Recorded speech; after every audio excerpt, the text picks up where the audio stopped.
So some of you all have been asking me about the highest transacted HDB of 1.73 million and how is that even possible?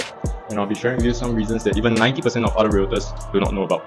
You ready? Let's go. Okay guys, so the highest transacted HDB is actually located in Sky Oasis at Dawson, and the TOP date was actually 2021, meaning to say residents can only start living in it in the year of 2021. Huh? But I thought HDB must stay 5 years and can sell. 2021 plus 5 is 2026. What are you talking about? This is not a loophole because this development falls under this special program called SIRS. Simply put, HDB bought their old unit and then they gave them a new one in exchange. So the fun fact here is that before September 2022, the people under the SIRS scheme actually have two different options to choose from. First of all, they can choose a 7 years MOP from the day that they select their unit, or they can choose the normal route, which is a 5-year MOP from move-in. Hey, but bro, what does that got to do with the highest selling price? Okay, now.